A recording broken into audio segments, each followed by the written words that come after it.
I didn't remember. Ready? You will be for me, yeah. Let's go. Will share. Appreciation, item 2. The prayer and the pledge. You'll just solemnly pray. Okay. And Carlos will read the pledge. As bow our heads.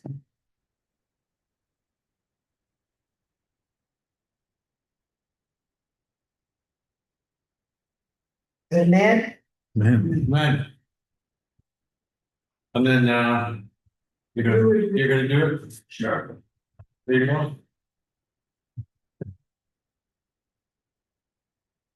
A pledge to build a stronger and more prosperous community by advocating for civil engagement, respecting others and their viewpoints, and finding solutions for the betterment of Montana. Thank you. We'll call. Everyone is ready to say. Thank you, sir. Thank you. I turn that over to you. Okay, thank you. So the reason that we're having this meeting tonight is to continue the discussion regarding our fiscal year budget and our water budget that goes into effect July 1, assuming we pass them. We need to do that, but we also need to go through some line items, talk about have any council person, town administrator, mayor, whoever wants to bring up issues or questions about the general budget and or the water budget. And I personally have a few things that I would like to highlight and why I would like to see more information. I will say that I met with Catherine early this week to talk about these items and we went through them and she's gonna provide some of the information that I've requested. And based on the feedback we get tonight, we could vote on this sooner than 2 or 3 weeks from now. It just depends on what happens. Right in this meeting. So with that, I'm just gonna open up the floor, let anybody who wants to make comments or ask questions to go ahead and do that, and then I'll go through the few things that I have any concerns and or questions about, and then we'll just close it out. So why don't you go ahead and start? Well, I'll go ahead and start them. The main things that I'm focusing on are staffing and personnel and insurance expenses for those people. So we spent as a town last year a lot of money having all of our procedures and policies assessed. And recommendations were made to implement certain policies, procedures, created job descriptions. We've asked for updates on those things that haven't been forthcoming yet. We need to add some staff to the town. We know this. Catherine knows this. And we just need to sort these things out. We're being asked to pass a budget with projections that I don't even know if they're real or not. So I want to make sure that they are. I want to get clarity on them as much as possible. That's my one concern. My other concern is obviously we have issues with the water system that we need to solve. I had a meeting with Ron 2 weeks ago to talk about possible solutions, learn more about the water system. We have some people complaining about the smell of the water right now. Why was out to visit that person not that long ago? I'm not asking us to solve the water system problems tonight or in this budget, but what I envision us doing is setting the course of action that we can take. Whether it's capital expenses that we include in the budget to fix issues that we can fix. Okay, we have to have a plan, and that's where I'm coming from on the personnel front and on the waterfront. This has been something that's kind of been hanging out there since I've been on council. We've seen the patchwork and fix this problem when it comes up, and then we fix this, and then, you know, it just seems like things pop up, we fix it, we'll play whack-a-mole, we need a plan, and we're waiting for the audit to come back. We had talked about it, we brought in the water people back in October, the experts from the water system itself, Houston, or Norcut, and Ron, and the on the rural water people and everything, and they provided comments. They said they were gonna do the water rate study. We have to get our audit done before we can get that done. If that's something we wanna think about, do, we don't have to wait for that, we can do it if we want. These are just all things we need to hammer out, in my opinion. For your concerns, with you mentioned two things. General budget and the water. Mhm. Those are the two concerns. Well, I got one more. Okay, The third one I have was the housing thing. So we have a housing department. So we're getting out the budget money for the housing department again, which will. Because we need that. I have a couple questions. I got one question for Catherine. I didn't get answered yet, but. If we pay somebody to do that, which we do. Is that money that we pay, take out of our budget, or does it come from the county? As part of that reimbursement process that we use? We can reimburse the housing administrator salary up to $20,000. The remaining part that we can't reimburse, so it was discussed to hire full-time at the budget retreat. To hire a full-time person, and we could do up to $40,000. But the county will reimburse us for $20,000, the town will be paying $20,000. You could also just state that the housing administrator is just a $20,000 for the full person. And that is only for the community block grant. Yeah, the community block grant fund, so I learned more about that this past week. I knew a little bit about what happens there. Now I learned a little bit more about how it operates. I just feel like we need more transparency around it and just to understand it really well. Pardon? What did you say? 200, what? To understand it Oh, to understand. really well. Because we're being asked once again to fund this, and we don't really have a lot of information as a council. We don't really know that much about it. Collectively, and that's been brought up before, that's something that's come up. Not just by me, but from at least two other people on this council as a concern, so. You know, as far as I'm concerned, most of the line items on here, I don't have like big issues with any of them. I just want to understand this stuff better, so we can move forward and you know, in a better light as far as I'm concerned. Those are my comments. anybody else?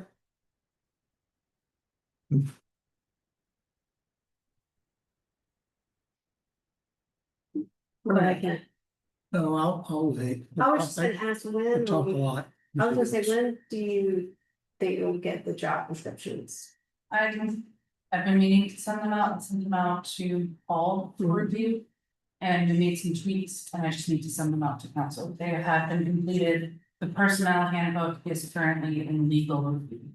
And I haven't gotten that back yet. I've been anticipating to have that back on June 5th. But Maybe not. maybe not, but I haven't heard anything yet. So that might be coming in July. Okay, I just And wanted, then go ahead.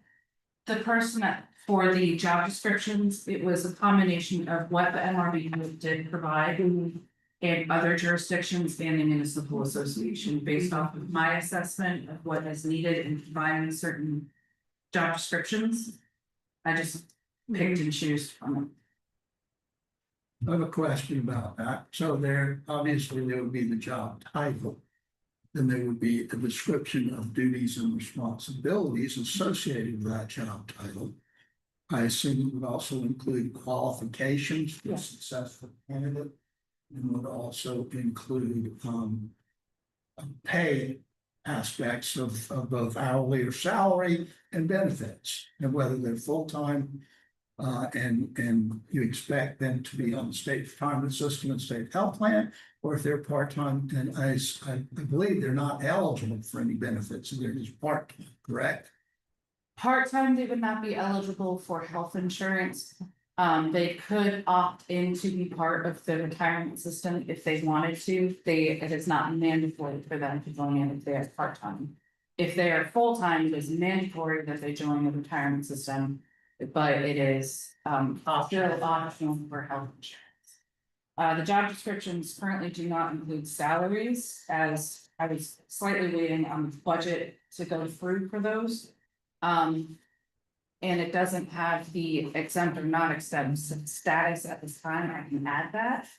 The benefits and all of that package is included in the personnel handbook. It's not included in the. Would it include anticipated hours for these? Yeah, it does include anticipated hours and if they're expected to work occasional after hours, if they need to be on call. That would be extremely helpful. The only ones that currently do have that would be the planning manager, the utilities manager, and the town clerk and treasurer. I think those are basically spelled out in Pam's ordinance right now, Yes. with those duties and responsibilities. Because I did include the town's ordinances for those, but then I also expanded on them for those expectations. When we post for these jobs, does it have to be a hard number or can you do a salary range? It's always done in a. Okay, That's why I would not recommend putting a salary on the job. Everything else we talked about, I think it's there already, but I do not recommend salary on the job description. I would That's just me. disagree just based on when I was doing hiring, I met with the recruiter and they said that when people are looking for jobs. They may put in a criteria, and if we don't have any number, then we don't even, they won't even find us in there. And the posting, Right, yes, salary range in the posting, but on the job description that we have put together. oh, yeah. Yeah. Yeah, but in the posting, it should have some number, or we may not. Yeah. People may not, we may not even come up in a search. How would that be reflected in the budget if you don't know what you're gonna pay? This would probably be the max. But we may get someone who doesn't have as many qualifications and they can work up to. With bonuses or something Right. like that. I mean, if we have like, let's say the water tech, who we've been told has to have all these certifications. You know, the former administrator suggested, hey, get someone and have them agree to work towards those certifications and. They have to stay for so long, you know, or they have to pay us back for that education or whatever, so. Keep in mind what happened last year. We started out with Mark Broadhour. And his number was on the budget. Then we talked to Peter Stone. And we negotiated with Peter Stone. I think over the course of that, we actually offered him a job, he accepted the job. So I think during the Peter Stone discussions, there were 2 other times we went back and tweaked the budget. And then in the 11th hour, he decided not to take the job. But it's, you know, if some just absolute star performer comes along and we decide, yeah, he's worth, or he or she is worth a couple extra bucks, we adjust the budget. That's how it works. Well, I think Wendy answered it well. I think we should plan for a maximum we're prepared to pay somebody. Yeah. That doesn't necessarily mean that's what we're gonna get. No, I mean, it's never a perfect process. We're never gonna get it perfect. I get that, but we also need to look at not just in a 1-year view, we need to look 3 and 5 years out too. And we may have to deviate and change all along the way, but this is just how I think this should go because you know, obviously you can't project how the economy is gonna do and what's going on, but we do know that all in all is growing, so.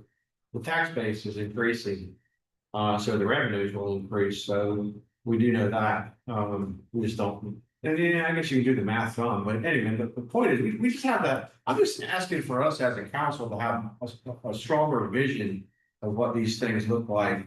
I'll go back to the water system for a minute, I mean, we've had so many little issues. And some big issues that just pop up, it's like we're playing whack-a-mole, we have to fix that because, you know, it's 40,000. That, and it's 50,000, and then we have to do that, and I really firmly believe, and Catherine talked about this, and she thinks it's a good idea as well. Capital improvements, you know, and what does that look like for that, and, it's not like we have tons of money laying around to like devote to all these things, but we gotta think this through and do it where we can, when we can. If I may, for the water system capital projects, so the two that are currently out there are for booster pumps. At well two, what that means is that we already have a ground storage tank. And we already have the all of the piping done there. We physically just need the booster pumps. To pump the water from the ground storage tank into the tower to increase the contact time for the water, because currently right now. The water is being pumped with chlorine, that's how we're killing the hydrogen sulfide. And we have so many dead ends, we have to continue to flush the system strategically, which I have to get a better. Schedule from our water operator, I'm still waiting on his set schedule of when we are flushing. He did say approximately every 45 days, the entire system will be flushed. I just haven't got that set schedule from him yet. But the booster pumps would increase that contact time with the chlorine. And the water, so that the hydrogen sulfide would dissipate and then it flushes back out into the system. What we can do here at plant one is you need to install a ground storage tank. And do all of the piping and install the booster pumps, because we currently do not have that. And it would also increase the contact time, so it would kill the hydrogen sulfide problem. Or like minimize it so completely that like just slightly still have that smell of the water. In order to get those capital improvements done, we've been discussing with Rural Water Association, would they would write the grants for us. We cannot actively seek those grants right now because we are 3 years behind on our own. So we have to catch up with our audits before we can apply for the grants to do the capital improvement. Did I hear you say we needed to install a separate ground mounted storage tank for well one? For here, yes. Why? We don't currently have that. In We order know to we have have that. an elevated tank. Why do we have? It would pump the water from the ground storage tank, so it would pump the water, the chlorine into the ground storage tank. We would then use the booster pumps to put it into the high storage tank, and then it would come back out from that high storage tank into the system. I'm still confused about all of that, and we won't solve it all tonight. I can't understand why we wouldn't just had a ground mounted storage tank to begin with, rather than an elevated storage tank, if that would have produced the best quality water for the system. What is the timeline on the audits being completed? We are almost done with the current audit, the auditor is gonna get back to us by the end of this week. They're doing a more intense audit for us based off of the 2022 audit. I haven't received the status back of what, if they're missing anything else from us. Or if they're ready to, if it's done. So when you say they're done, that means they've caught us up on all 3 years? No, just 1 year, so they do it 1 year at a time, so we're doing right now. We did 2021, 2022, we're doing 2022, 2023, and then in the fall, we're doing 2023, 2024, and then we will do in the summer 2020. Fine. Which will put us back on track. So summer of 26. That was pretty quick. Could you say that again? for me, Yes, please? so we are currently doing. For the fiscal 23, but it's 22, 23. In the fall. We have completed 21, 22. Yes, that's what we approved in June. It's over.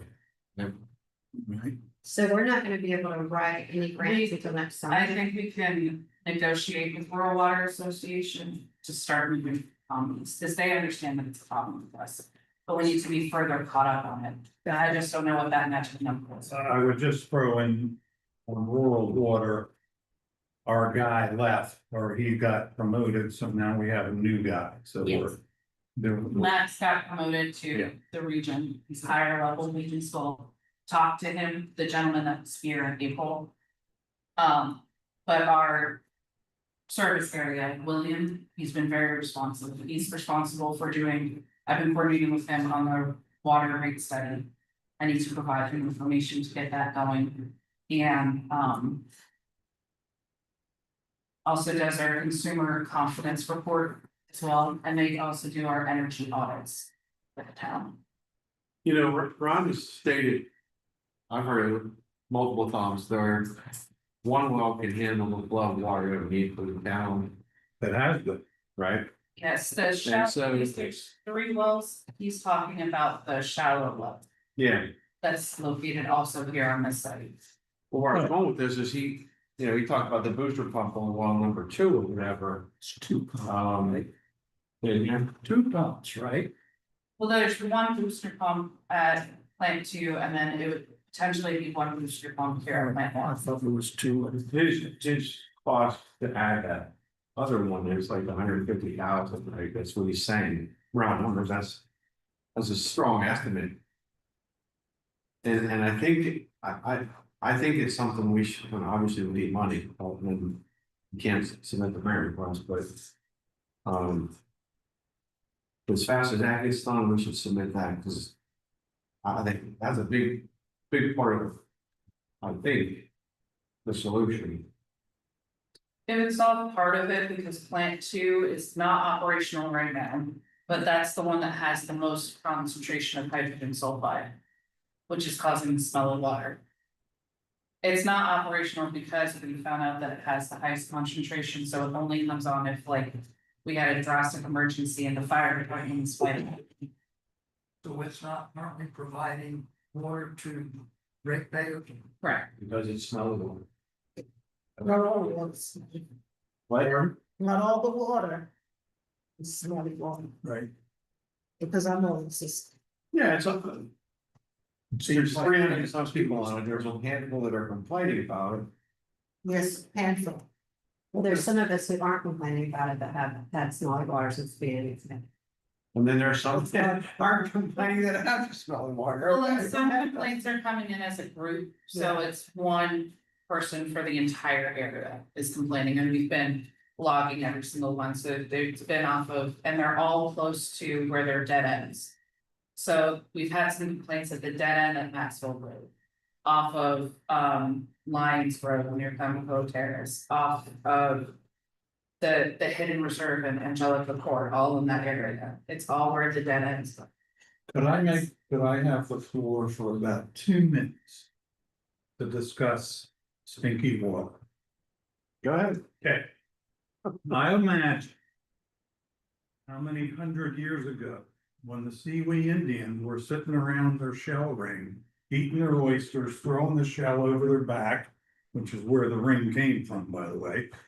And they were probably complaining about how putrid the water was.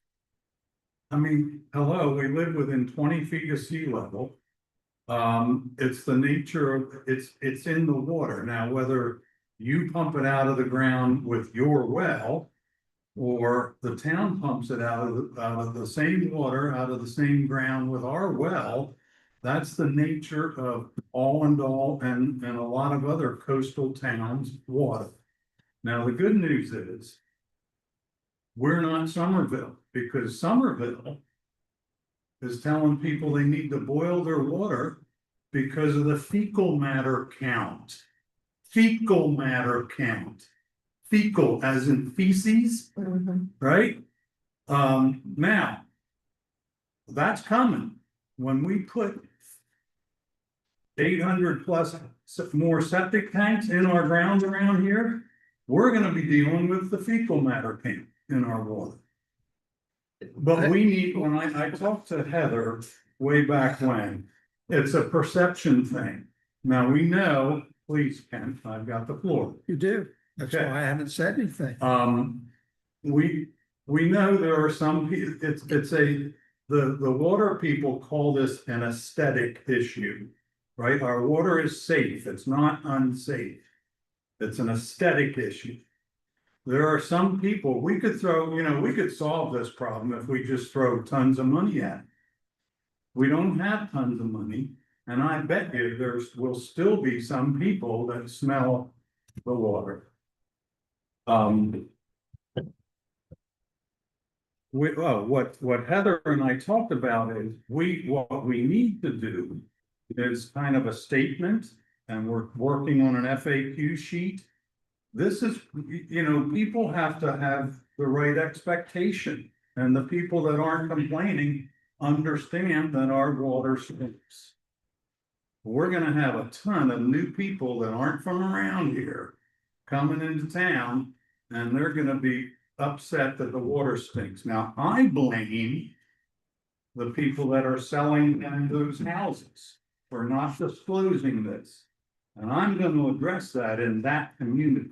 But we need to put the word out. We need to set the right expectation for our water. It's not gonna, New York City is known for their wonderful drinking water right out of the tap. Who knew? Who the heck wants to live in New York City? Nobody from around here. So what we need to do is some education and set some expectations.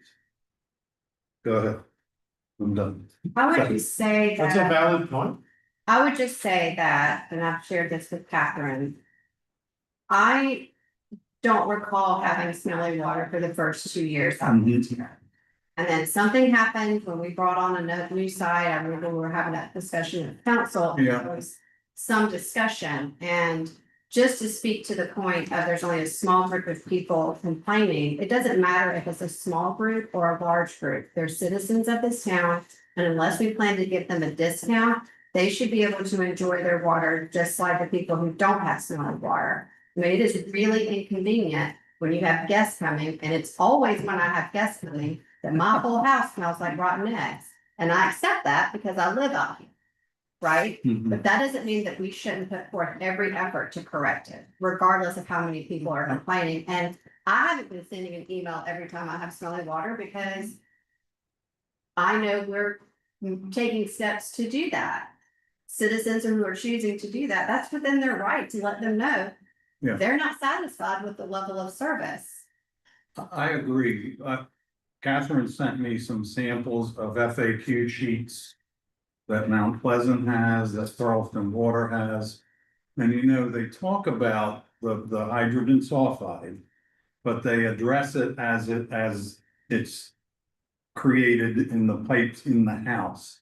They don't talk about, hey, your water coming into your house is gonna have hydrogen sulfide. They don't address that one. Maybe I'm wrong, correct me, what should be the expectation? Oh, one other thing, aren't we getting a chlorine analyzer? The chlorine analyzer, I haven't gotten confirmation that it is operational, but it should be operational this week. Oh, we have it, and we're setting it up, good, Yes. so that's gonna, That was purchased with the ARPA funds but it's before I gonna, got. it's gonna help us to analyze and dose the right amount of chlorine at the right time, right? For 24 hours. Because too much chlorine is another problem. So I, to your question, what should we do? I mean, we should have the fact sheets. We should try to help, solve this issue. So back to what I said in the beginning, when it requires discussion and a plan, and then take the steps. I mean, we have to agree on that, right? I mean, nobody wants stinky water. We know it exists, and we know it's here. We know all that. Aside from improving our ability to treat it with chlorine, and aside from our ability to flush the lines, there's 12 miles of 10-inch main in this town. Yeah. And that doesn't include then the 8-inch and 6-inch. And so we would need somebody smarter than me. But I wonder, a little tiny molecule of water, how long it takes from that to leave the well to actually get to its destination. So all we're doing is chlorine and flushing. That's all we're doing. And we're continually improving that. Please make suggestions on how we can even do better. Well, where do I start? Um. The system was never built to the specifications and plans which the money was going. That's history. We can't change that. I didn't interrupt you. That's what we. Please let me say what I'm gonna say, okay? We do that? Yep. All right, that's where the problem starts. And you can say it's water under the bridge, and it is. We can't go back in a time machine. But if you don't understand the mistakes you made in the past, you're doomed to repeat those in the future going forward. So that's the first aspect of it. Whatever we do, whatever plan we have, and then we absolutely need a plan. It's got to be managed better than this whole thing has been managed, and including right now. That's paramount, because no matter what we do with it, if that doesn't occur, we might as well just start a fire in the parking lot and burn the money out there. So that's part of it. The expectation, I don't know where this fecal coliform stuff comes with Somerville. I assume they have a municipal water system, but if you, and they get their water from an entirely different source, they go to the Goose Creek Aquifer. They don't go to the Middendorf Aquifer like we do. You're not gonna find fecal coliform in the Middendorf Aquifer. Not now. You're not gonna ever. The people that have problems with fecal coliform don't have proper wets. And we're not talking about the uncleanliness or toxicity or whatever. We get monthly reports. We're required to get that from the EPA. We have to. And if there's anything wrong with it, there would be a more serious trouble than we are now. That's not an issue. We're talking about people's expectation that they are getting a monthly bill and their water quality is not the same as some of the other people that are paying the exact same amount of money for what they're getting.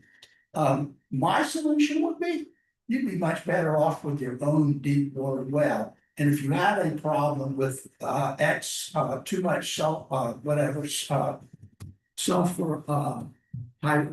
it is, that causes a rotten egg smell, then you deal with it in an appropriate fashion. It could involve expending a good bit of money to have some type of personal filtration system on your own personal well. But that's your deal, that's your expense, that's your own private home. And you do it if you want to do it. If you tolerate the smell, you tolerate the smell, whatever. It's not that you don't have clean drinking water. And if they're going to be charged money, then they are owed an expectation of having the same quality of water, even if it's just a cosmetic thing. I looked online about a lot of this stuff too, and you're right, a lot of this stuff they'll say it's in your own house. There are things you can do to improve that quality. But that's not what's going on here. This is coming from a source that goes to people's houses. So I think what needs to happen, and I'm no water expert, but from all I've heard and read and taken in, the water system needs to be built to the specifications and standards that it was designed to be built to begin with, which has never occurred. That's going to cost money. Where's that money going to come from? Wherever it can come from. I mean, what we got now, it was mainly financed through two low interest loans from the RDA, which we'll be paying off. Both of them are 40-year loans, I believe, low interest loans. We can continue to take loans. We can get grants if we can get them. We can raise rates. From what I understand, the rates have not been raised in, I don't even know how long. We also have people that are by law are supposed to be tied into the system that have been allowed not to tie into the system and pay a base rate, whether they use water, but they don't even use water, they just pay the minimum base rate per month. I would like to know a whole lot more about all of this stuff. How many customers do we have? What's their average monthly bill? How many are residential? How many are non-residential? How many are in the town? How many are not in the town? I think there's all those things, but there's nobody in this room that can answer those questions that I know of. But I mean, the information's there. It's right there in that next building. We don't have it here in front of us. We don't know how many people are delinquent on their bills. We know we've had problems in the past with water billing. That was pointed out in, like, is it the audit that we're undergoing right now? It's one of the ones I read. Where that was one of the red flags that they said we had to fix.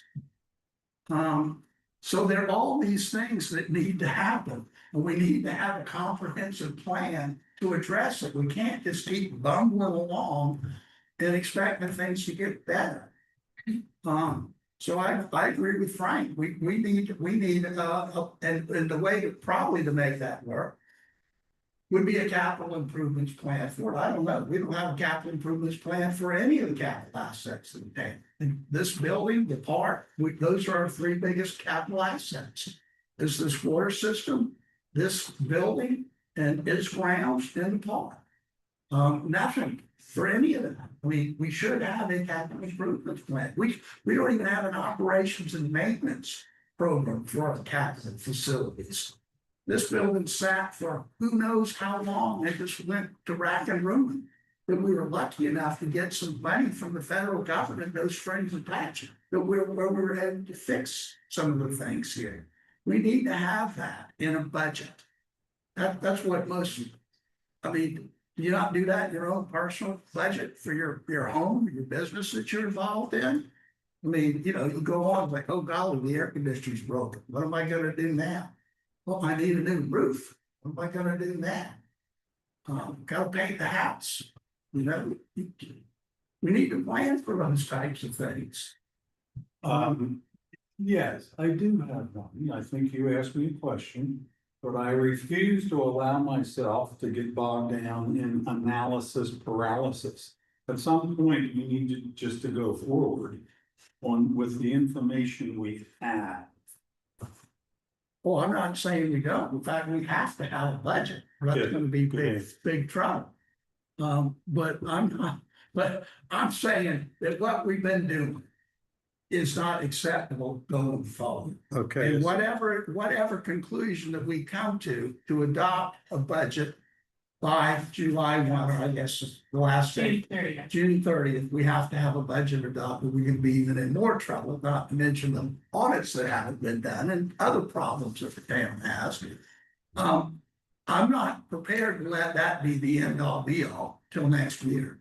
Things have to change. Talk to the guy sitting next to you. That, everything you're describing. Sorry, Frank. This is ways and means. This is the whole house. Well, Well, which is the whole council. right. but- You Okay, can't so put that let's on the break it chairman's down head, into, Paul. let's break it. First of all, That's first not of all, right. Paul, I Let's disagree break with, it down I disagree with the way you're approaching it from that perspective. Here's the deal. Okay, I've already said it 2 or 3 times. What I'm trying to come up with is an action plan. okay. Let's do it. Let's do it. Let's do it. I'm not analyzing this and I'm not paralyzed by it. We have to have a plan for this and our regular budget, both of them. And that's the way we need to run this thing. You talk about a business, I've run businesses for my whole life, okay? Big ones, small ones, whatever. We always have a plan, and it's a 1, a 3, and a 5-year approach, sometimes even a 10. So we need to operate like that. That's my big picture takeaway from this whole thing, and why we're sitting here tonight, in my opinion. We need to do this, and we need to get way better at it than we have been. Last year, this council had a very robust discussion about the budget.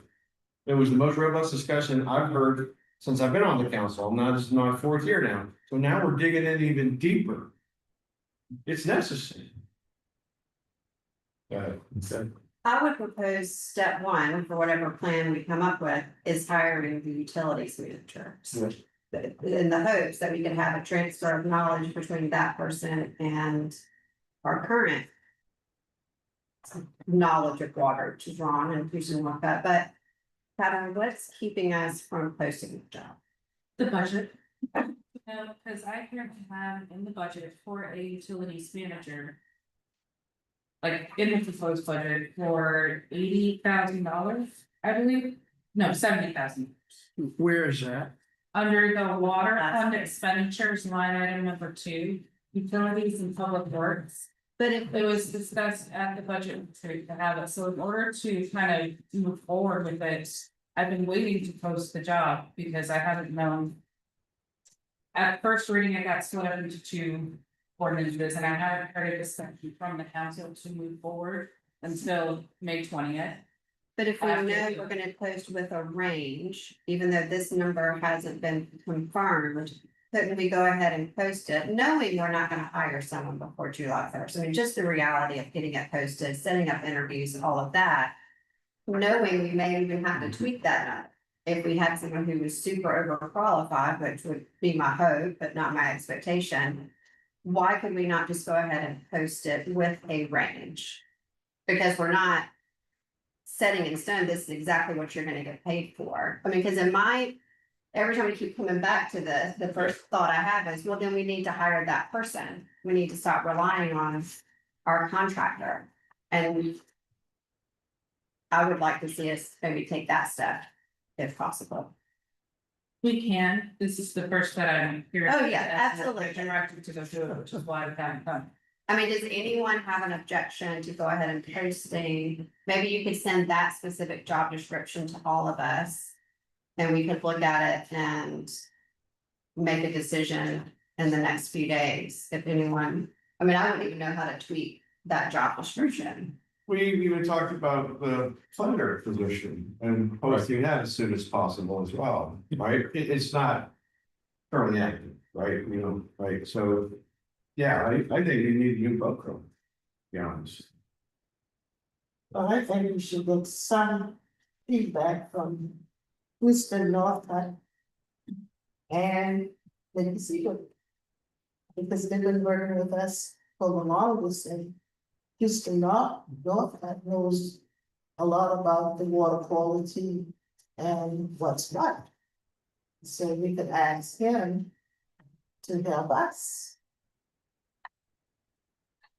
But that shouldn't prevent us from posting the job. No, that's not gonna prevent you, but Right, at least you'll have some knowledge of what to expect.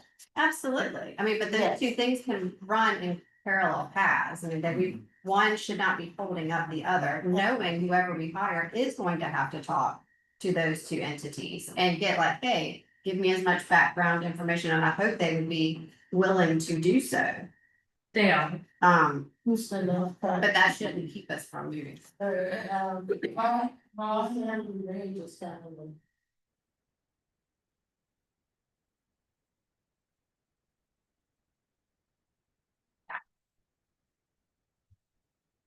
For the utilities manager? I assume that's probably commensurate with what that job in another municipality of similar like kind. Yes. And that's salary plus state retirement and health. benefits. Should be able to hire somebody with that. I mean, we never had anything like that in a budget before. We never had anything like that in a budget before for a planner either. We should be able to hire qualified, competent people to man those 2 positions without a whole lot of difficulty, I would assume. I don't know, but they'll try to hire. What's that? Don't have funds. Right, that's what we're talking about right here. I could send the job description out to everybody tomorrow for both the utility, for all of them, but mainly the utilities manager and the planner. Because the planner was also discussed to be the chief code enforcement officer and. This is license official. We're bringing that in-house. Is that what was recommended by these MLB folks, or that's been added? That's been added as, from my assessment and also searching for additional funds. Because we can gather business licensing, you can for doing it in-house. We only specify the rate class for 8.1, which is for contractors. We don't specify it for all businesses. And McCollumville also specifies it for all businesses, and that's where the bulk of their revenues come in addition to taxes. Well, I think that, I personally feel that would involve, a more, extensive discussion on council before we do that. I don't know that everybody's on board with doing that. It would be a change to the ordinance that was discussed at the budget. And my recollection is it was put out there for something we could consider. I don't think that we've definitely not voted on it to do it. There are other aspects to that, and there's huge repercussions for code enforcement as well. And also the whole aspect of there's no judicial component that is available to us at this time, and we have to have that. It would be meaningless. You can find right people tickets if they have no means of adjudication. You can't do that. So we would have to either hire a judge, which actually is in the penal code right now, but I'm not in favor of that. Or we could contract with either the town of Mount Pleasant or the county's magistrates, things which I think, they run by the clerk of court or county. Yes. Yes. But Well, McClellanville does the same thing that we would be doing there. They don't have a court. They use, the magistrate, right, but they do through, so with an arrangement with those folks. We don't have that. I built out the entire job description for all of that, so that when we're building out for like. This position will continue to grow, that's my expectation of the planner. And then moving forward, once the business license comes on board, if it does, if not, we can take it out. Chief Code Enforcement Officer, what I was planning on doing it, once it gets like approved and like moving forward, then you could move forward with that part of the job description. It wasn't immediately moving forward with that, and I apologize for not making it. Okay, and well, that court enforcer should be separate. That's just. Didn't Leave we, I'm sorry, didn't we talk about McClellanville was not considered everything about trying to. They have a part-time code enforcement officer from Mount Pleasant. Did we ever connect with them about maybe seeing if that same person would want to work part-time for us? I haven't reached out to her yet for that specific code enforcement officer. I did hear back on CC&I services for other jurisdictions that use it, and they said automatically move over. Their services are amazing. They're very responsive, and the person for our area would treat it as if it's their town. Got it. these are the folks that you would probably planning hiring for building inspection Yes. services. Yes, the only part that they wouldn't be able to do is the floodplain management service. Which the county does anyway. Yes. Well, can we get like a quote from them, or how do we get It's- more information from them? I can have them come to the next town council meeting Mhm. and do a presentation. Okay. Because it's no upfront cost to us to switch. Does that make you feel better? I don't know, I mean, I started my career as a code enforcement officer. And I'm just not even so sure that that's something we want to have here. Why would we not? It's fraught with peril in many respects. Can you be more specific? Sure. Compliance is tough. You write somebody a letter saying they're in violation. Please come into compliance. You write them a more sternly worded letter, then you write them, but yet again, a more sternly worded. And then you send somebody around there that has a municipal summons book, that it's a charging document that you have to have in order to bring somebody into court. And you write them a citation, like a traffic ticket, only it's a municipal violation. It's a courtesy summons. Typically, I think the way it is now, they have the option of just paying a fine. They don't even need to show up in court. That doesn't solve the problem. Or they come to court, bring a lawyer, a lawyer strings it out for court, or and that's the way those things go.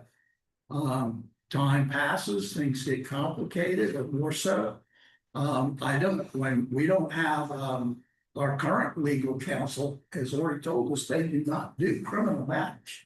We would have to hire a town solicitor if we did that. Now, whether or not that'd be somebody that would be on the payroll, or if it's somebody to be under contractual services, who knows? It'd be a contractual service, the town. May I finish, please? Depending on the volume of what that entails, it could very well be something that you might want to have as an employee rather than a contract person. And quite frankly, from what I've seen with the contractual services, and I'm just making a statement that the panel has had up till right now, I have not, it's been dismal, to tell you the truth. Well, I'm sure Matt would take offense to that. He's a contractual person and I've been very happy with his legal services. Hell, I mean, he's certainly free too. I'm not directing it specifically at him, but I could point out many other instances where, we've not been served well. So do nothing. No, I'm not That's what you're saying that. suggesting. I am saying that whatever it is we're gonna do, we need to go in with, the same thing with this budget. We need to know what we're doing and have a plan and know what it entails and affirmatively, vote for it. So that everybody knows what's going on. And so that when we have a business license person going around and he sees a guy in his yard working on boats, and he goes up and says, I don't think they have a business license. There's no business license here for this location. And as a matter of fact, since he's a zoning official as well, this property is not zoned for this particular use. You're gonna have to stop doing this business. What do you think the person's gonna do? They're gonna say, oh, okay, I'm sorry, here, I'll pay this fine and I'll quit doing what I'm doing. That isn't the way this stuff works. So you're back to doing nothing. Oh, I am back to making sure that you understand everything that's gonna go forward with this. I don't pretend to understand every single aspect of a plan. I would like a plan and it get perfected over time. I think having Well- no plan is not an option. Or, I agree, It doesn't have to be a perfect plan, no. but we And- have someone who seems to be educated and And no plan. experience. Why can't she just draft a basic plan and we start there? And no plan can be a plan. I mean, doing nothing is. That's what we're doing. Right, But I think it's You're- working for you're- us. okay, in what respects is not having a business license or not having a code official not working for us now? I think there are ways we could bring in more revenue, and one of the ways is doing business licenses. Well, And if lots that's of ways suggested we can bring it more in-house, I'm not revenue. sure, I'm not sure what the objection is to not bring it in-house. This is someone who. I assume you've done this before, correct? At your two previous location or positions. We haven't had that before. So why wouldn't we take the opportunity of someone who feels comfortable doing that and bringing in more revenue for the town? And just starting with like Frank's been talking about, let's have a 3-year plan, 5-year plan. Maybe the first plan we have in the first year only has one positive thing that comes out of it. But guess what? That was a step in the right direction. And then we can keep perfecting it with expectation that it will never be perfect. That's well said. Thank you for that. But again, I didn't move out here 28 years ago to bring all that baggage with me. I moved to the country for a reason, and it was to leave all that stuff behind. I don't want a bunch of rules and regulations. I don't want people telling me a lot of things, what I can and cannot do. I'm okay with some guy fixing cars in his front yard. I'm okay with somebody building cabinets in their garage to make extra revenue. I'm okay with a lot of things that goes on. I'm okay with people in my neighborhood renting their houses out when they're not staying there. I don't want a bunch of rules and regulations and people snooping around saying, you can't do this. I'm gonna write you a ticket. You're going into court. You gotta hire a lawyer. That's my point of view. It's my own personal point of view. I'm one person, I'm one vote. But if only 4 people elected officials think differently, then that's what's gonna happen. And I'm okay with that, because that's the way it works. But I just want my position to be made known. And if the whole idea is to generate revenue, there are a whole lot of ways that this town can generate revenue without doing that. No, we can't, because every time we bring up a suggestion, you knock it down. I mean, we keep bringing up impact fees and you tell us it's illegal. Wendy, well, I mean, the town cannot do impact fees, okay? That was the first, before I was a code so enforcement our officer. attorney said there's absolutely no way you can do that. To do, What did he to do say? impact fees in accordance with the state code, I haven't asked him, but I'm sure he would tell you that. I know that's not his expertise either. But I think we need to explore that, by the way, since we're on that again, because we've talked about it before, we didn't follow up on 100%. I'm I feel pretty like sure we've asked we him. need to take that, so anyway. I think this is a good discussion, because we're talking about revenue generation, and there are other ways to do it, then let's come up with some ideas, Ken, let's do it, Well- The plan. yeah. This, we're doing a lot of planning here, but we're talking about doing something. well, I Well, the first step is posting those two jobs, because I think getting those two folks in here will help. They can take that as that's gonna be their job. They're not gonna be having to wear different hats like Catherine does. That's gonna be their sole focus. And apparently a lawyer, Alice Leesman, spoke to the town one time before about impact fees. I don't know what he said or what transpired, but nothing ever became of it. Perhaps we should get him back here again to discuss the matter.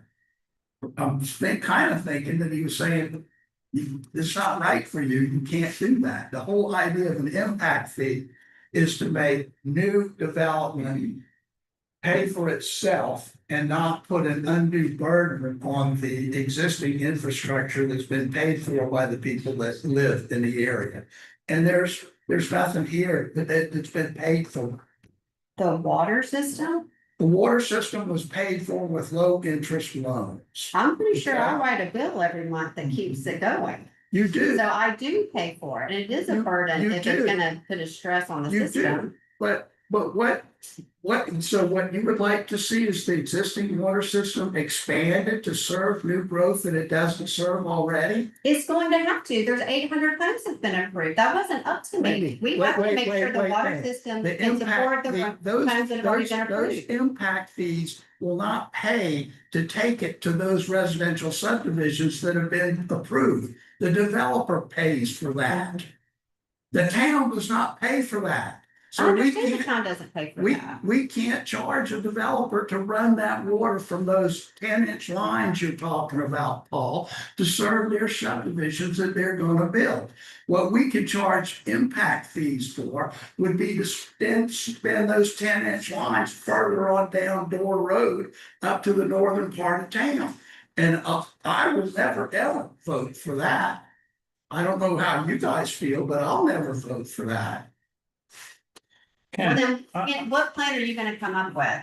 Because we're genuinely trying to come up with Plan for step one. What is your step one? for what?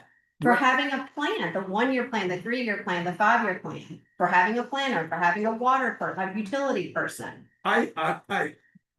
The planner position, I think could be the planner and the town clerk position are spelled out in the town code right now. That's not what I asked. Yes, you did. No, I said, what is your plan? What My is your plan, plan to make that first step? my plan would be to go, as soon as we are committed to how much money we're gonna spend, and you answer that question for me, this would be the most amount that we would spend. And now I understand, that's great. It could be less, it's generally not gonna be more. Go ahead and advertise. Get people that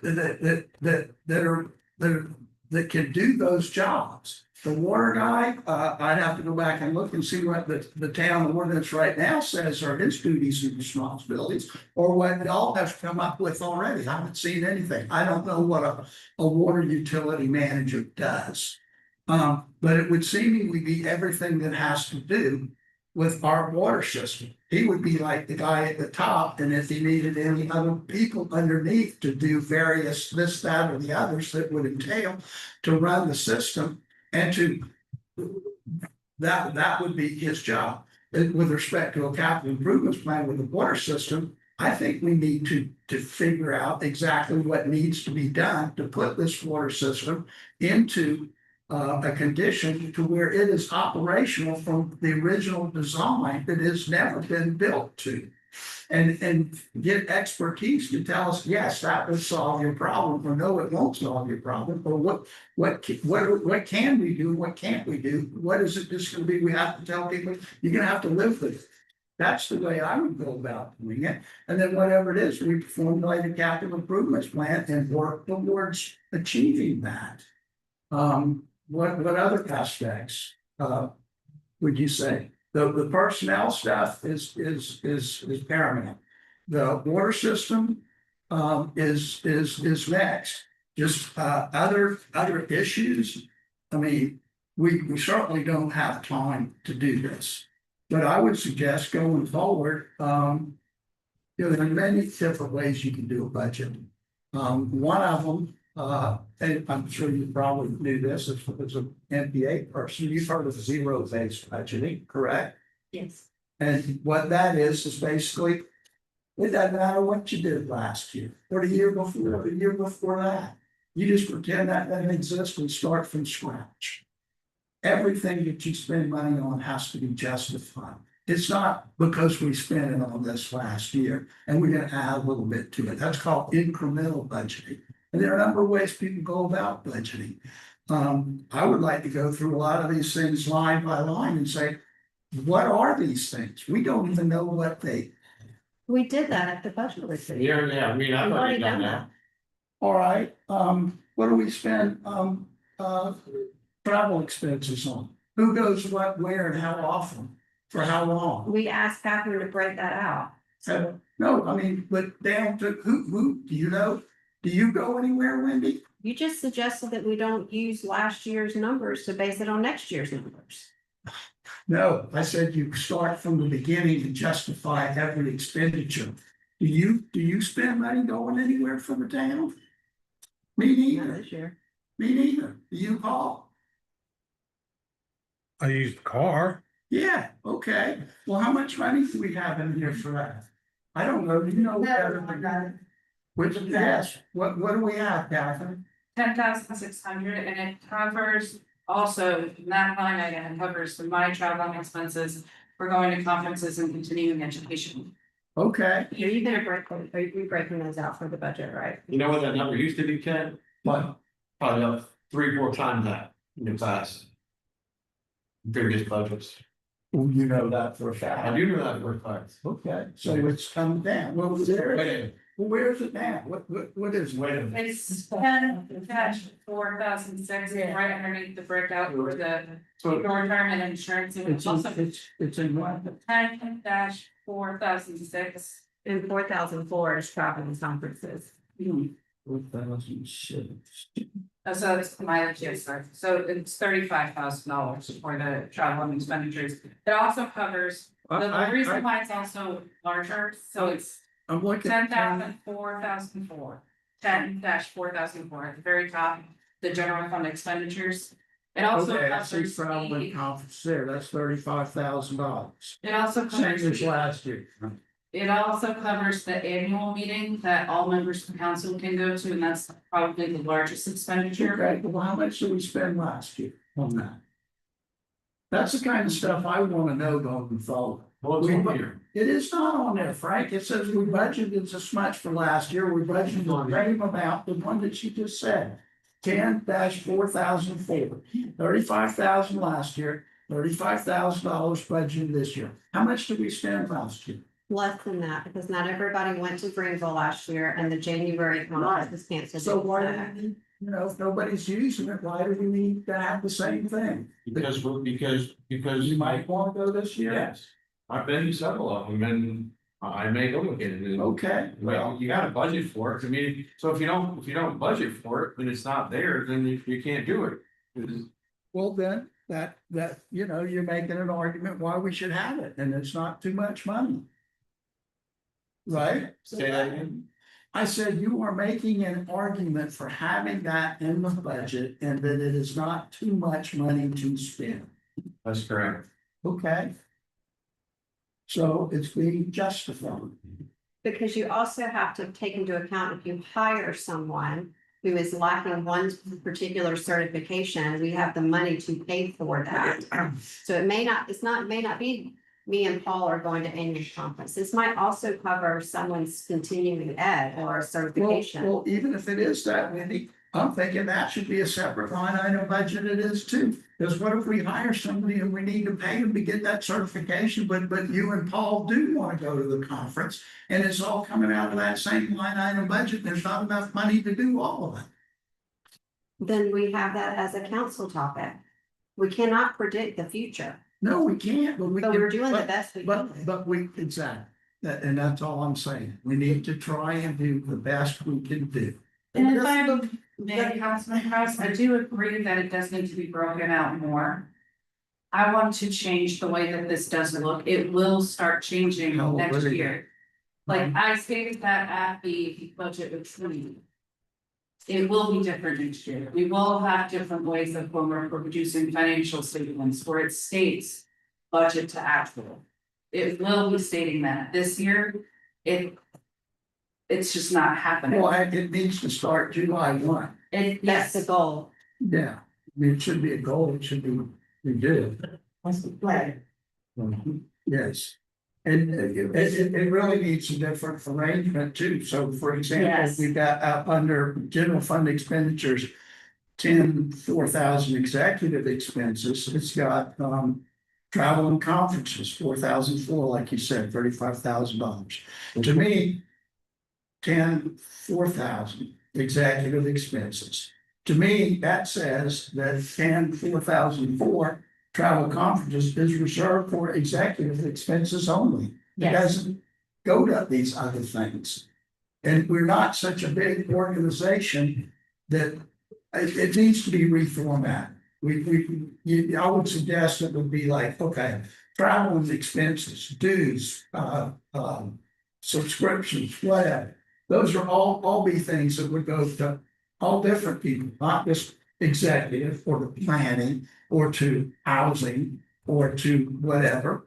That it's there, here it is, and it's for everybody. It would be broken out into the different departments, so it'd say like dues for council, for the Well, I don't, association. you're not that big, I don't think that it really needs to be done like that. I I'm mean, confused you with got- it, because you're asking for the detail, and she's saying she's gonna give it to you, now you say you don't want No, we it, do get it. lost there. But let's put a situation, go through the outline for the meeting. Yes. Instead of executive expenses, here, okay, it would have, say. Travel conferences. Boom, as an item, underneath that, they would have planning. Housing, Okay. you know, this says executive expenses, That's what I was. mayor, town administrator, council salary and salaries, should just be salaries. Carry on. She basically said that. That's what she's doing. And. And we discussed this at budget retreat. And she said, she's gonna reformat this on a go forward basis. So it says what you're asking for, it's gonna say, okay, the budget for this much is, currently we're up to this much for the year and so on, and continue to track it that way on a go forward basis. But that's not gonna happen like tomorrow or for this next budget, right? Is it gonna happen for July 1? I'm gonna start making the tweaks for July 1, so like 2026, 2027, we're gonna look at a different formula. Yeah, she's Where updating it's gonna be the moving around, it's gonna be. way you moving want around it to be. Count codes, it's gonna be moving around, tweaking footnotes, it's going to be moving around a lot of stuff, because this is not a functional budget, which is the complaint that I've heard. Right, but I don't think we need to wait a whole nother year to put it into place. Well, no, it's gonna start happening, and then in January, you can have a strategic plan saying what you would like your strategic priorities to be. Or start doing the planning process for the budget, so that in March I can come here and say, hey, look, guys, here's what we're looking at budget to actual, here are the different movements that I'm doing. Well, I hope we can get that before March. Well, like, or it could be as early as the council wants to She say. said January. This, I think it's March. no, she said January, and that's something, so just to be clear to you, that's something that you and I have talked about before, we need to start the process sooner. I talked to her about that, and she agreed with that too, so. All right, but this is the format in which we do that. And I'm all in favor of adopting a budget. Think so right now, because we have to have one, but that doesn't mean that we just use whatever it is we adopt and don't do it again till next year, there's one. I'm pretty sure you're giving this the one with more detail before June 30th, right? So even what you're asking for, you are going to see that. Fantastic. It's going to be, what she's saying is, the information is gonna be there, it's gonna be in a different format. So what you're asking, she's That's- agreeing to, That's wonderful news. I was not quite aware of that. yeah. Thank you. Well, like the complete format, like it'll be broken out for like how much you spent for travel and conferences for each council member. But like, it won't look quite different yet. Right. Does that complete overall of the budget cannot be before 2030? Correct, but I'm saying like going forward, when we start seeing the monthly financial statements, it should have some of that information. As you noticed. As far as the water stuff, we talked about. I have to, Is it Money, yours? think I forgot my medication. Oh, Paul, is it yours? Paul, Oh, I don't know, do I need that? I don't know. If for insurance, if you would like insurance. I need to talk to you, call me, please.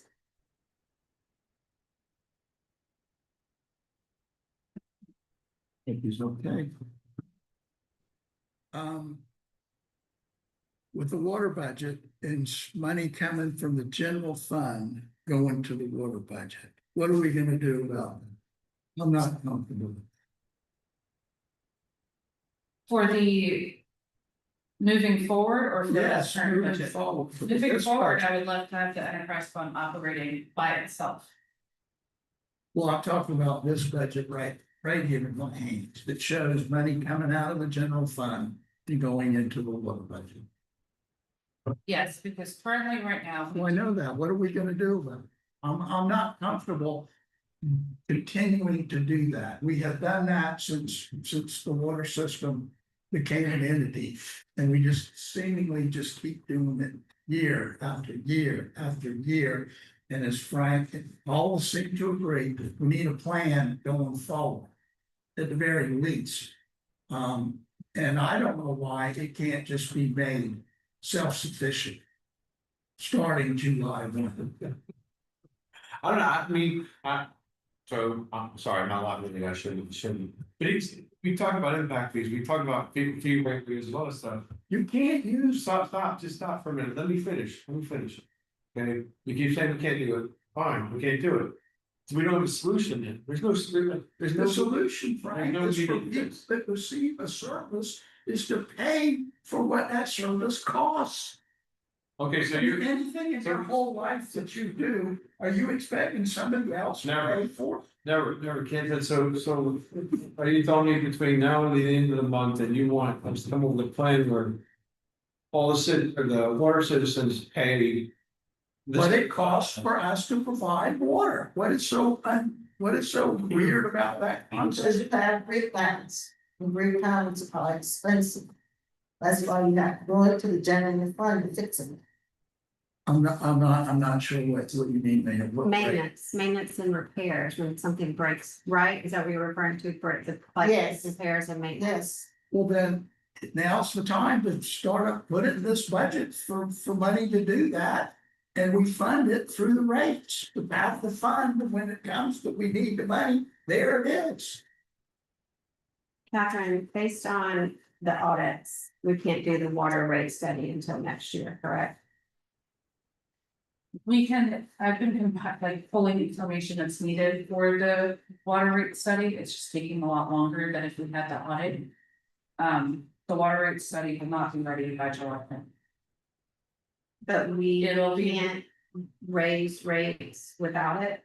Right, because they're doing an assessment of what costs in order to run.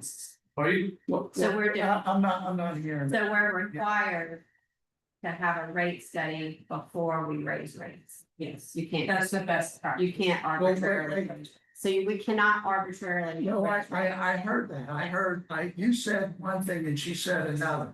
You said we can't do it. You said it's a best practice. I said that we can do the water rate study, it's taking longer to No, do the water no, rate the study. question is, And we have to have a rate study in order to raise water rates. That's easy. Yes, we do. No, we don't.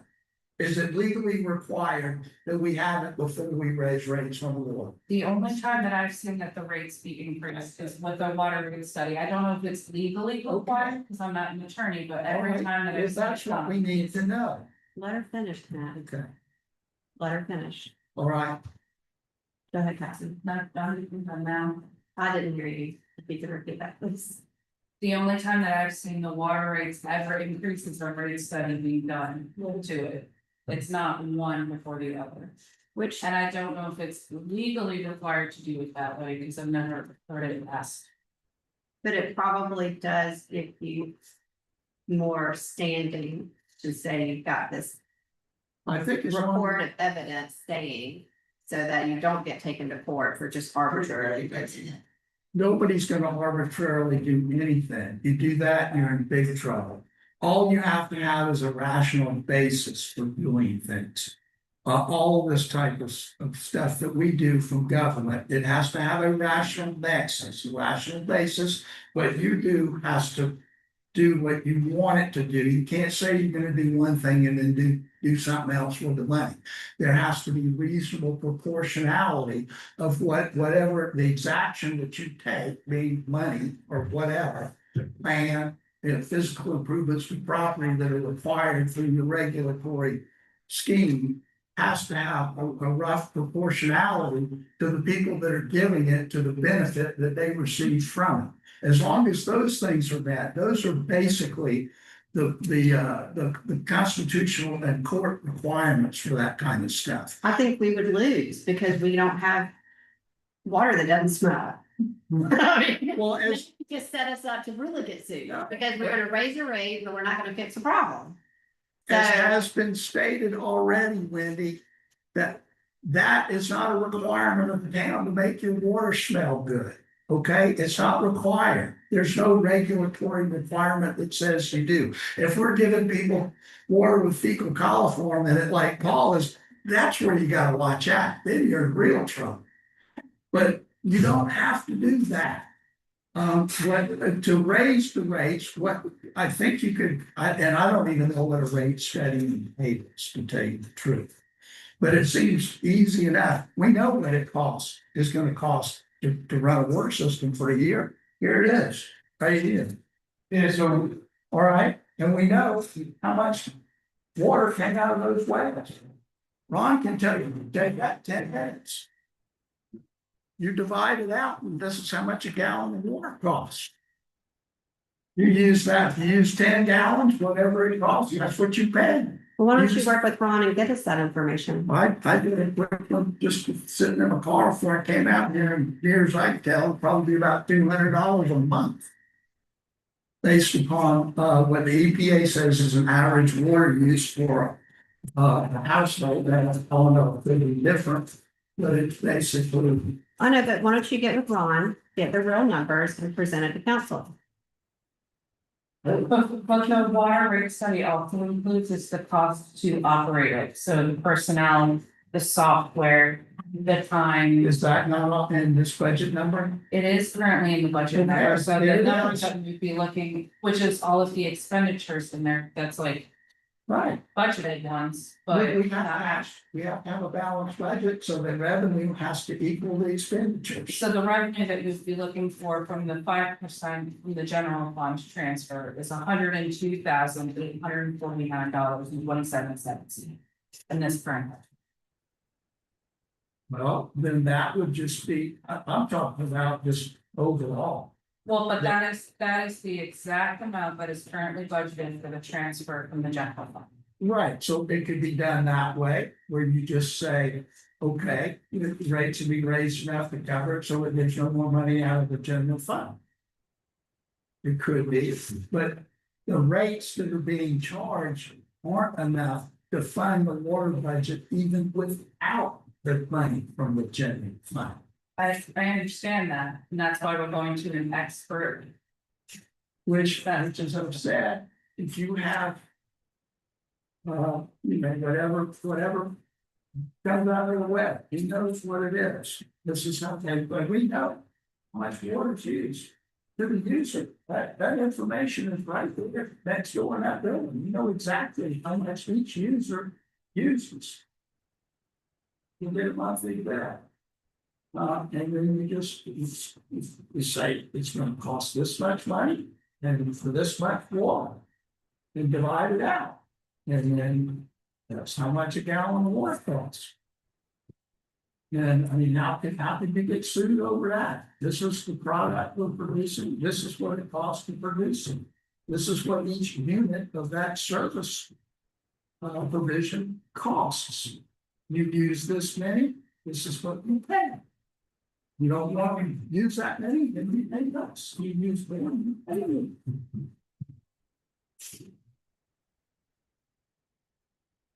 Tim. What's next? That's it. I have no more comments or thoughts. Okay, You good? as long as we're gonna get the. Looking more detail on good and the job descriptions. Done. Yeah. Well, when would you like to have the second reading of the budget? I think we need to get that information and then we can. So Are you gonna adjourn after that? are you trying to say without having another meeting? I'm, No. Why? No, I mean, oh, because it sounded like that's what I heard. I just want to make sure I'm hearing correctly. We are going to have another workshop meeting prior to the public hearing and final reading. Have we already had the public hearing? No, we haven't. We have to have that before the second reading also. correct? It can be intended, it just needs to be advertised within 15 days, which is why I started on the 23rd. For the 24th. The 25th, we had, which we're going to be advertising, the Center for Heirs Property. Is having an informational meeting at 6 o'clock on June 25th. So you're talking about the week of June 23rd, that you have, currently I don't have the conflict, so if someone else has a conflict, I can be flexible. so we're gonna, And then if you would like another Ways and Means Committee meeting as well. I don't need another one. Do you guys wanna have another one? No, I think as long as we can get what we asked for previously. And have time to review it before the 23rd. so let me understand what that means. We're not going to have another Ways and Means Committee, so the only thing that Not we, for budget discussion. so the only thing that we're going to be doing going forward is a public hearing. If we just sit here and listen to what people have to say based on the budget. And then we're gonna get a final reading to the both of the ordinances. And make any amendments that you would like to, if you want to make amendments to the budget, you can make it as well as a motion in the second. Would you say that she got in my hands? He's a dead body. Right, but so y'all think we can, and that will be productive at a council meeting where we have all other things that we're gonna be It would, discussing. no, it would just be, it would just be a, A special. right meeting now, just for it's not a this. special meeting because it was the. Originally, the second reading and public hearing was scheduled for June 5th at the regular town council meeting tomorrow. That got canceled. Well, I understand all that, so what, So then what you're proposing for the public hearing and the final reading, when is that? The week of June 23rd, we've not set a date yet, we're waiting to see what everyone's availability is. What did you do, what day did you say? The week of June 23rd, Without. I said, I don't have any conflicts, if someone else does, I can be flexible any of those evenings. I have a couple of conflicts that. Then just let Catherine know that, so she can compile. Then what? Let Catherine know, so she can compile the best possible. I realized that yesterday, yeah, I can do it, it's not. So we just have to come back, Assuming each time can get us that document before that, so we can. That's the budget. yes, it's just the budget. Just the budget, we're not one gonna. item, It's 2 items technically because it's ordinance 2025-09 and 2020. water items, then. Yes, Correct, but that would be the only meeting. but we should have the job descriptions before then, we should have more detail before then. So that we can make any amendments, once we've got that second draft, basically. Make us any amendments and vote then. We're gonna do the first reading tomorrow. Is that what it's- No, we've already done. We did the first reading in May. Oh, last week. Yes. 2 weeks away. May 20th, we did the first. Yeah, yeah. Make sure. No, it's okay. I I just wanted to kind of nail down a date so that I can. can only do it on the 23rd or the 24th. I cannot do it on the 25th. In person, I could do it via phone. We can do it via Zoom as well if you would like to join virtually. So What's the problem? I could do it the 23rd or the 24th. The 30th is also a day as well, but that's the absolute last day. I prefer not to do it on the 30th, to be honest. Well, y'all will love this. If you do it the week of the 23rd. I won't, unless it's the 22nd. You know, that's a Sunday, on Monday, the 23rd. We can, Monday the 23rd sounds like it's a general consensus. that'll be the 23rd. But. My personal preference and opinion is that it would be, to our advantage to have, once we receive that information. If it's what we're thinking we can get, it's all okay, and that could very well work, but if it's not, I think we would be best served by having a meeting before the public hearing and giving it a final reading on the 23rd. That's me, one person. So you're suggesting we have another meeting before that? Yes, Before the 23rd, yes, you disagree with that.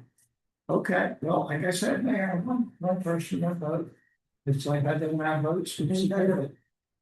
But the 23rd, because I get my second cataract surgery on the 24th, so I won't be able to. The 23rd is good, or a lot of people. And these available to the 23rd. Okay. You are Yes. available. 23rd is the date. Yes, it is. Like I said, I would rather, let's go and shoot for the 23rd barring some, Well, the power goes out or, some other thing, that way we start with the 30th as a backup. Hurricane. Already is the backup. It's a good idea. Yeah, we just never know. so I'll just advertise that if barring anything, June 30th included in the advertisement. Correct. All right. that's it. Is 6 o'clock okay? Or Yes. Yes, That it? but you'll be available once you send it out, if someone has questions to meet with them Yes, individually. always. Okay. And when will we expect to get the stuff beforehand, any idea? I will do my best to have it next week and not do anything else, but just focus on the budget. Yeah. return to the, On the 30th. that's it. Yeah. Mhm. I'm not here on the 9th, but I will have it, the remainder of the week. Okay.